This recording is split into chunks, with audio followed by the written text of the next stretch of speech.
By 25, I had paid off my loans, bought a luxury loft, and built $1 million empire. All without a dime from my parents. But when my golden child brother failed, they sued me for $500,000 in raising fees to save him. I didn't settle. I sent their fraud evidence to the IRS. It started on a Tuesday. I was debugging code, savoring the silence of the 42nd floor. Then, the smart lock on my front door chirped, shattering the peace instantly. I froze. Only 2 people possessed that emergency digital key, and I hadn't spoken to them in 6 months. My father, Arthur, didn't knock. He simply marched into my entryway with the entitlement of a landlord inspecting a property he didn't own. Behind him trailed Kyle, my older brother, wearing a designer hoodie I knew he couldn't afford. They brought a gust of cold hallway air and a palpable sense of desperation. I didn't stand up. I just watched them invade my space, calculating the breach. Arthur didn't say hello. He walked straight to the center and slammed a thick manila folder onto my glass coffee table. The sound cracked like a gunshot, vibrating through the floorboards. My monitor shook. He looked older than I remembered, his face ruddy with a mixture of high blood pressure and suppressed rage. Kyle lingered by the door, eyes darting around my apartment, assessing the value of my furniture. It wasn't a family visit. It was an appraisal. Arthur pointed a shaking finger at the heavy file. "We need to talk about what you owe us," Arthur said, his voice rough. He didn't sound like a father, he sounded like a debt collector. I closed my laptop slowly, signaling my patience was already thinning. "I don't owe you anything," I said, my voice flat. "I paid my own tuition. I bought this place. I haven't asked for a cent since I was 18. Arthur laughed, a dry, humorless bark. He leaned over the table, looming over me. "That's where you are wrong, Jay. Open it," he commanded. I stared at him for a second longer than necessary, asserting dominance in my own home. Before reaching for the folder, I flipped it open. It wasn't a letter. It was a spreadsheet. Rows and columns printed on crisp white paper, detailed down to the cent. The title made me blink. Cost of raising J, years 0 to 18. I ran my finger down the list. Diapers, formula. A pro-rated share of the mortgage. It was insane. It was meticulous. It was absolutely terrifying. At the bottom, a bold figure stared back. $500,000 plus interest. This wasn't just a guilt trip, the formatting was legal. It was drafted for a courtroom. I looked up at Kyle. He was smirking now, leaning against my imported bookshelf, like he already owned it. They didn't come here to reconnect. They came here to liquidate me. I looked from the total at the bottom of the page to my father's expectant face. I realized then that this wasn't a visit. It was a raid. I scanned the items listed under my name. It was grotesque. There was a charge for my braces when I was 12, a line item for utility overages during high school summers. But the one that made my stomach turn was emotional labor. Listening services, billed at $20 an hour. They had monetized every moment of parental affection I ever received. I felt the paper crinkle under my tightening grip. This wasn't accounting. It was a receipt for a transaction I never agreed to. "You are successful now," Arthur said, his voice dropping into a reasonable, boardroom timbre. It was the tone he used when he was trying to sell a bad deal. "You built this business on the foundation we provided. Food, shelter, safety. That wasn't free, Jay. It was an investment." He walked around the table, encroaching on my personal space. "And now that the asset has matured, it's time to pay dividends." The word hung in the air, cold and metallic. I wasn't a son anymore. Kyle pushed off the bookshelf and picked up my Innovator of the Year trophy.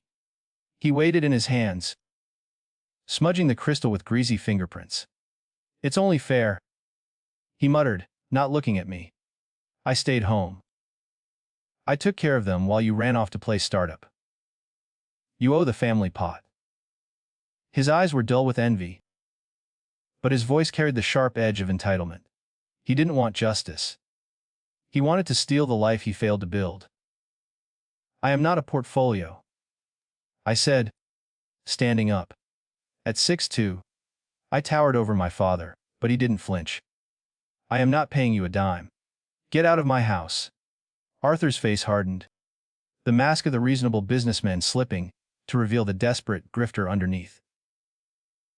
"We expected resistance," he said, smoothing his tie. "That's why we prepared contingencies. You think you just walk away with all the equity we poured into you?" The sheer delusion in his eyes was almost impressive. I didn't scream. I didn't argue. I pulled my phone from my pocket and opened the smart home app. My thumb hovered over the user list. "Delete user parents," I said aloud, tapping the screen firmly. "Delete user's spare key." The electronic lock on the front door beeped a sad, descending tone. A red light flashed on the keypad outside. "That confirms it," I said, holding up the screen. "Once you leave, that door never opens for you or your keys again." Arthur didn't panic. He just smiled, a thin, cruel expression that didn't reach his eyes. He reached into his jacket pocket and pulled out a second, slimmer envelope. "Lock us out all you want," he said, tossing it onto the spreadsheet. "But you can't lock out the courts.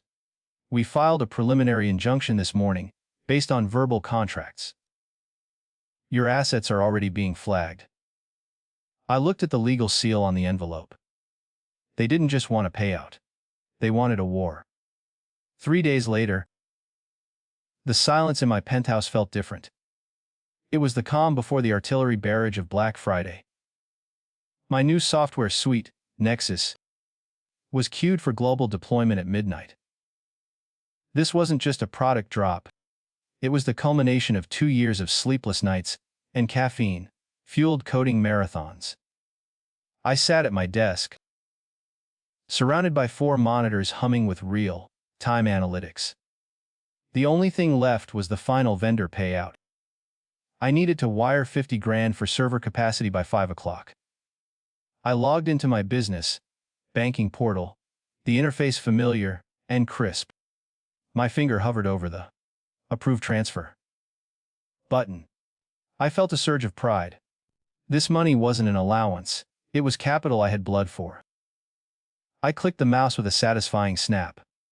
The screen refreshed, but the green confirmation banner didn't appear. Instead, a harsh red box pulsed in the center of the dashboard. "Transaction declined," it read. I frowned, assuming it was a glitch. I refreshed the page. The red box remained.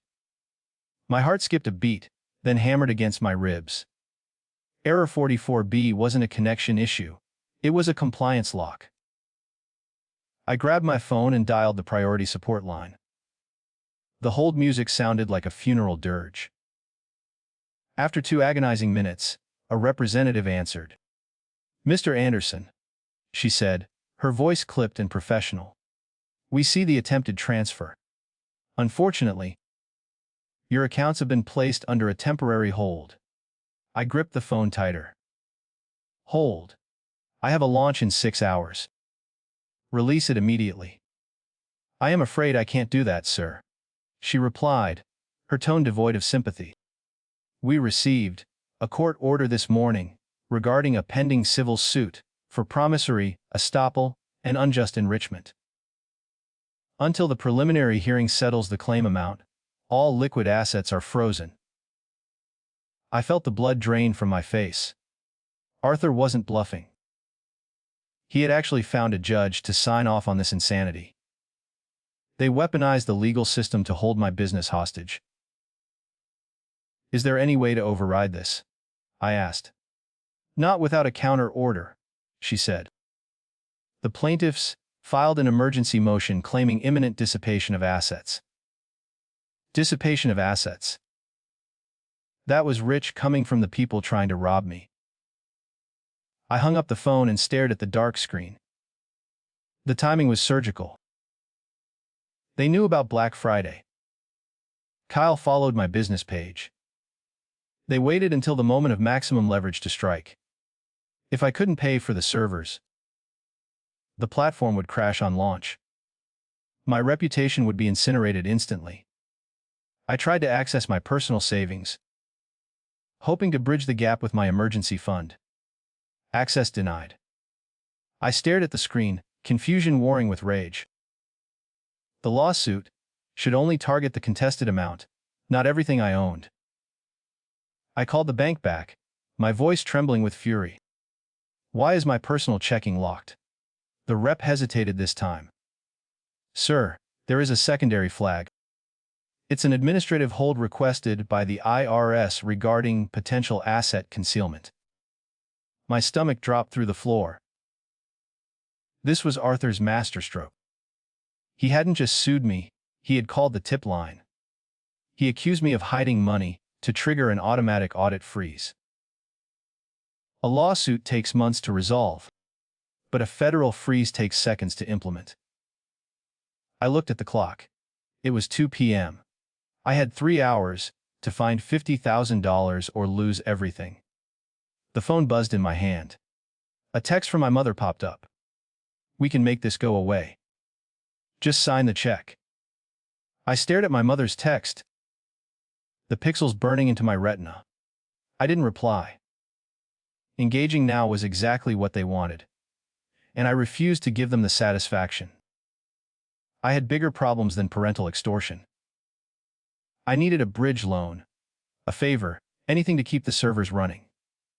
I pulled up my contacts list, scrolling past Mom and Dad. But before I could dial my angel investor, my phone vibrated. Then again, and again. It wasn't a call. It was a deluge of notifications. My stomach tightened as I tapped the first Instagram alert. It linked to a video posted 3 minutes ago. The thumbnail was Kyle, his face blotchy and tear-streaked, looking directly into the camera. The caption read, "The truth about my brother." I pressed play. The audio was tinny, recorded in a bathroom to maximize the echo of his sob story. I didn't want to do this, Kyle whispered, wiping his nose with his sleeve. But you guys need to know who Jay really is. He left us with nothing. Kyle continued, the performance worthy of an Oscar. My parents sold their retirement fund to pay for his coding boot camps. They gave him everything. And now that he's a millionaire, he sued us for trying to visit him. It was a lie so audacious it took my breath away. I scrolled down to the comments. They were a sea of red flag emojis and death threats. Cancel Nexus. One user wrote. Eat the rich, said another. My brand was melting. My screen changed, cutting off the stream of vitriol. Incoming call, Mom. I let it ring twice, watching the name pulse like a warning light, before sliding to answer. Make it stop, I said, my voice hoarse. Oh, honey. Linda sighed, the sound crackling with static. I told you this would get messy. Kyle is just so emotional right now. He feels abandoned. Her tone was soft, maternal, and completely venomous. She wasn't calling to comfort me. She was calling to close the deal. I can ask him to take it down, she offered, her voice dropping to a conspiratorial whisper. We can call the lawyers. Jay. We can fix the bank freeze today. Just wire the funds. It's a small price for getting your family back, isn't it? The manipulation was breathtaking. She was holding a gun to my head while offering me a tissue. I realized then that there was no bottom to this. If I paid now, they would be back next year with a new ransom demand. I looked back at the pause video on my desktop.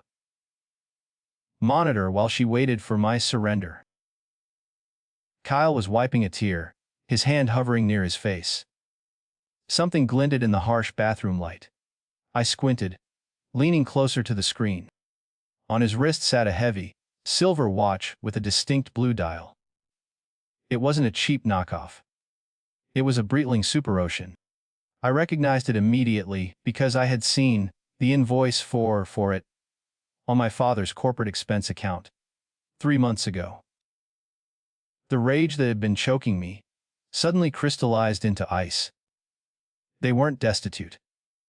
They were stealing from themselves to fund luxuries. And now they were trying to steal from me to cover the hole. Jay? Linda asked, the sweetness curdling into impatience. Are you there? I took a deep breath, the panic vanishing. I am here. I said, my voice steady. Keep the video up. I want everyone to see it. I hung up the phone. They thought shame would break me. They were wrong. I didn't go to the bank. I went to the one place colder than a server room, the office of Miles Thorne. Located in a tower overlooking the financial district. His firm specialized in slaughter. I walked past the receptionist. The cost of raising J. Spreadsheet clutched in my hand like a weapon. Miles was waiting, a double espresso on his mahogany desk. He didn't offer sympathy. He simply pointed to the leather chair opposite him. Show me the invoice, he said. Miles spread the pages out, his eyes scanning the columns with predatory speed. The silence was heavy, broken only by the scratch of his fountain pen circling line items. This is thorough, he muttered, tracing the entry for Dental Co. Pays 2008. Diapers, food, rent. They itemized 18 years of existence. He looked up, a dark amusement on his lips. Usually, extortion is vague. This is a masterclass in specificity. And that is exactly why they are going to lose. How so? I asked. Miles tapped the total figure. They claim this money was a loan, right?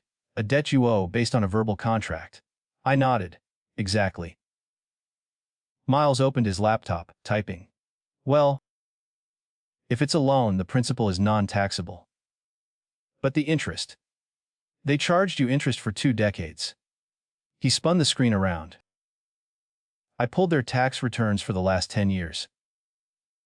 Do you see any declaration of interest income from a family loan? I stared at the returns.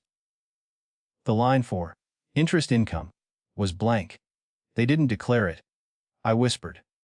Miles sat back, steepling his fingers. Which means one of 2 things. Either the debt doesn't exist, and the lawsuit is frivolous, or the debt does exist, and they just confessed to 20 years of tax evasion. It was a trap of their own making. By trying to legitimize their greed, they had documented a felony. But Miles wasn't finished digging. That watch you saw on Kyle's wrist, Miles said. You said it was billed to your father's corporate expense account. I saw the invoice. I confirmed. Miles pulled up a new window. The filings for my father's logistics company. His business has been bleeding cash for 3 years. Yet, his personal skiding has skyrocketed. He pointed to a discrepancy in the pension liabilities column. Look at the outflow. It matches the loans he supposedly gave your brother almost perfectly. The air in the room dropped 10 degrees. He's raiding the pension fund. I realized. He's stealing from his own drivers to pay for Kyle's lifestyle. Miles nodded grimly. And now he's suing you to plug the hole before the quarterly audit next month. The picture was finally complete. This wasn't just about entitlement or jealousy. It was sheer desperation. Arthur was a drowning man trying to use my bank account as his life raft. We have enough for a defense, I said. No, Miles corrected, closing the folder with a sharp snap. A defense is for people who want to survive. You want to win. He slid a document across the desk. It was a counter-filing. We aren't going to argue the debt, Jay. We are going to hand this spreadsheet to the judge and let your father prosecute himself. The wolf grinned. They just audited themselves. We rushed to file an emergency motion. Courtroom 4B smelled of lemon polish and stale anxiety. My parents sat on the plaintiff's bench, looking like a curated portrait of frailty. Linda dabbed her eyes with a lace handkerchief, while Arthur wore a suit 2 sizes too big, hunching his shoulders to appear harmless.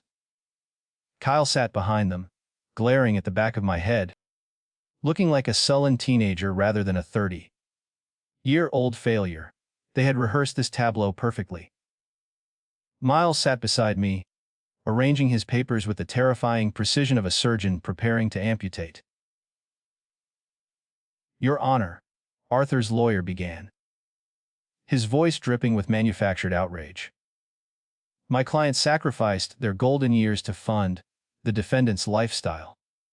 They took out loans. They mortgaged their future. He pointed a trembling finger at me. Now, sitting on a mountain of unearned wealth, the son refuses to honor his debts. We are simply asking for the return of their investment so they don't face destitution. The judge, a stern woman with steel-rimmed glasses, looked at me with undisguised contempt. The narrative was working perfectly on her. The lawyer produced the spreadsheet, waving it like a holy text. Exhibit A details every expense, every loan, every sacrifice. It proves a clear expectation of repayment. He handed it to the bailiff. Arthur straightened up, a tiny, triumphant smirk twitching at the corner of his mouth. He thought the detail was his weapon. He thought the meticulous accounting of my childhood proved his case. He didn't realize he had just handed the executioner a sharpened axe.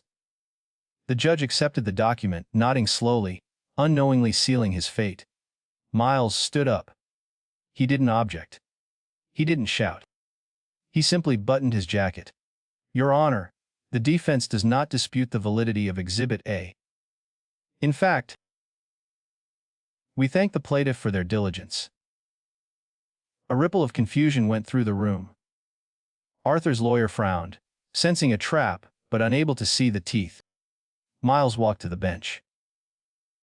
However, if Mr. Anderson asserts these were business loans, we must examine the tax implications. He slapped a new, thick file onto the judge's desk.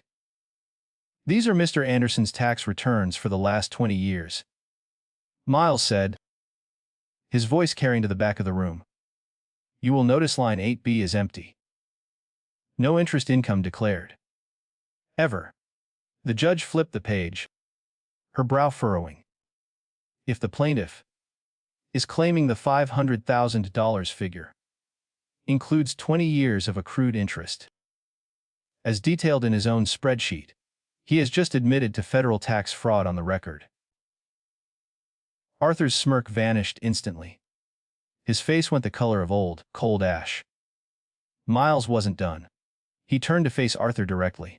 Furthermore, since Mr. Anderson's personal accounts show no withdrawals matching these loans to his son, we looked elsewhere. Miles held up a forensic audit of Arthur's logistics firm. The money didn't come from savings. It came from the employee pension fund. A collective gasp sucked the air out of the room. He has been embezzling from his drivers to fund his family's lifestyle. This lopsidedly an attempt to refill the coffers before the federal auditors arrive. The judge looked from the tax returns to the pension audit, and then finally at Arthur. The disgust on her face was absolute. Mr. Anderson, she said, her voice dropping to a dangerous register. Is this accurate? Did you fund your son's life with stolen pension money? Arthur opened his mouth, but no sound came out. He looked at his lawyer for help. But the man was already packing his briefcase, frantically distancing himself from the radioactive fallout. The silence in the room was louder than a scream. "I have heard enough," the judge announced, slamming her gavel down with the force of a gunshot. "Motion for asset freeze is denied. Case dismissed with prejudice." She wasn't finished. She turned to the bailiff.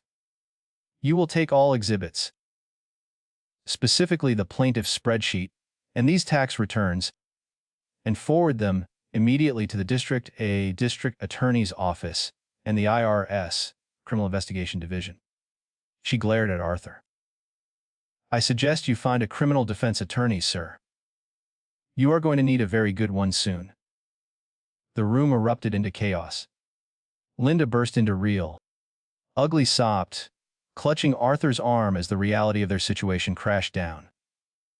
Kyle looked terrified, shrinking into his seat as if trying to become invisible. The confident facade of the struggling parents had dissolved, leaving only 3 criminals exposed under the harsh fluorescent lights. Miles closed his folder calmly. "That went well," he whispered. "I watched them unravel, feeling a strange hollowness. I didn't feel happy. I just felt efficient. The rot was finally being excised." I stood up and checked my phone. The notification bar lit up. Asset hold lifted. The transfer to the server farm went through automatically. Nexus was live. I looked at Arthur one last time. He was slumped over the table, a broken man who had tried to gamble with his son's life and lost his own. "Let's go," I said to Miles. We walked out of the courtroom, leaving my family to drown in the wreckage they had built.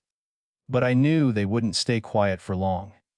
I pushed through the heavy double doors into the biting November wind. The parking lot was a gray expanse of asphalt, and puddles reflecting the steel sky. Miles nodded once, a silent dismissal, and headed toward his sedan. I turned toward my coupe, keys in hand, ready to leave this entire life behind. But the courthouse doors banged open behind me. Arthur stumbled out, his face a roadmap of purple rage.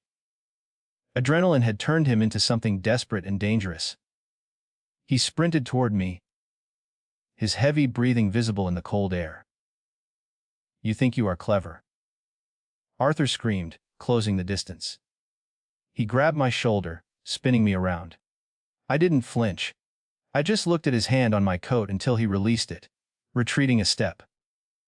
"You ruined us," he spat, spittle flying. "I did what I had to do for this family. And you send the IRS to my door." Kyle and Linda caught up, panting.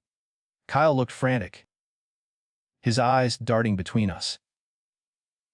They were a pack of cornered animals, realizing the trap door had already swung shut beneath their feet. "I didn't ruin you," I said, my voice cutting through his shouting. "I just turned on the lights." I reached into my inner jacket pocket. Arthur flinched, perhaps expecting a weapon. But I only produced a thick, cream-colored envelope. I held it out to him. It wasn't the lawsuit dismissal. It was something far heavier. "You wanted to talk about property and assets," I said, forcing the envelope into his shaking hand. "You wanted to discuss what belongs to who. So let's talk about the ownership of 42 Oak Creek Drive." Arthur tore the seal open, his fingers fumbling with the paper. He scanned the header, and his knees seemed to give way. He grabbed the side mirror of my car to stay upright. "Notice of foreclosure," he whispered, the color draining from his face until he looked like a ghost. "What is this?" "We have a mortgage." I shook my head slowly. "You had a mortgage. Then you missed 3 payments to fund your legal fees. The bank put the debt up for sale 90 days ago. I bought it." Linda gasped, clutching her chest as if physically struck. You own our house," she stammered. "I own the debt," I corrected, enjoying the precision of the terminology.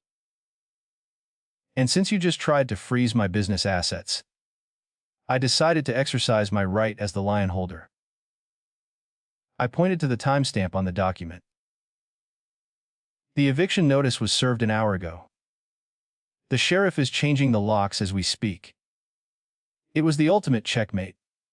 They tried to take my apartment, so I took their entire foundation. The gravity of the situation hit Kyle first. He wasn't looking at the papers, he was doing mental math. The pension fund was gone. The lawsuit was dead. The house was seized. His parents weren't just poor, they were radioactive liabilities facing federal prison time. I watched the realization dawn in his eyes. The golden child didn't have a safety net anymore.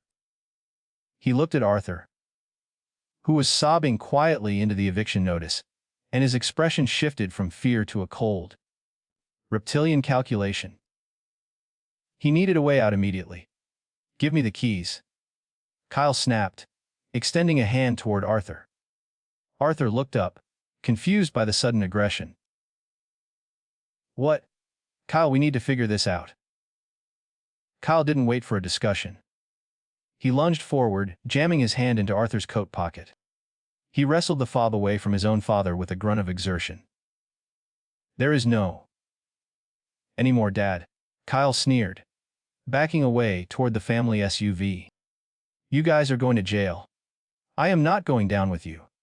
The mask had finally fallen completely. "Kyle!" Linda shrieked, running a few steps after him in her heels. "You can't leave us here!" "How will we get home?" Kyle didn't even look back. He jumped into the driver's seat and slammed the door. The engine roared to life, drowning out Arthur's weak protests. Tires screeched against the wet pavement as Kyle peeled out of the lot, cutting off a delivery truck to merge onto the main road. He left his parents standing on the curb, shivering in the wind, stripped of their home, their money, and their pride. Linda turned to me, her face streaked with mascara tears. "Jay," she pleaded, her voice trembling with a new, terrified humility. "Please. We have nowhere to go." I looked at them, really looked at them, and felt absolutely nothing. The anger was gone, replaced by a profound silence. "That sounds like a personal problem," I said. I got into my car and locked the doors. As I drove away, I checked the rearview mirror. They were small, slept, gray figures shrinking in the distance, finally abandoned by the monster they created. The drive back to the city was a blur of lights and rain, streaked glass. I didn't play music. I needed the hum of the engine to ground me. When I finally walked into my penthouse, the silence wasn't oppressive anymore, it was welcoming. The air smelled of ozone and filtration. I threw my coat on the sofa and walked to the floor, to ceiling window. Below me, the city sprawled like a circuit board, chaotic but functional. I was no longer a component of their wreckage. I was finally home. I pulled my phone from my pocket. It felt heavy, burdened by the ghosts stored inside its memory. I opened my contacts list and scrolled to Dad. The photo was from a barbecue 5 years ago. Before the embezzlement, before the greed rot set in. I didn't hesitate. I pressed edit, then delete contact. I did the same for Mom and Kyle. With each tap, a weight lifted from my chest. I wasn't erasing my past. I was quarantining a virus. The screen blinked, clean and empty. I sat down at my desk and woke the monitors. The screens flooded the room with cool blue light. It was midnight. The Black Friday launch was live. I watched the analytics dashboard as the numbers began to climb. Sales were ticking up. Hundreds, then thousands. The server load held steady. Paid for with the money I fought to keep. The asset freeze was a distant memory. This wasn't just revenue. It was proof that I didn't need their foundation to build my skyscraper. For years, I believed that if I made enough money, they couldn't hurt me. I thought wealth was a fortress. I was wrong. The money was what attracted the wolves in the first place. It was the truth that saved me. The forensic audit, the tax returns, the hard reality of their crimes. That was my real armor. I touched the cold glass of my desk. I wasn't the hedge fund child anymore. I was just a man who had finally stopped negotiating with terrorists. My stomach growled, a loud, human sound in the quiet room. I realized I hadn't eaten since the court summons arrived. I didn't want caviar or champagne to celebrate. I opened a delivery app and ordered a large pepperoni pizza from the place down the street. It felt incredibly mundane, and that was the luxury. No leverage, no expectations, just a transaction I controlled. I sat on the floor, leaning against the wall, watching the city breathe. I was alone, but I wasn't lonely. The phone buzzed one last time on the carpet beside me. I glanced at the screen, expecting the delivery driver. It was a news alert from the local journal. Logistics. CEO, indicted on federal fraud charges. I stared at the headline for a heartbeat, seeing Arthur's name in bold text. I didn't click the link. I didn't read the article. I simply swiped the notification away into the digital void. I closed my eyes and finally, for the first time in my life, I slept.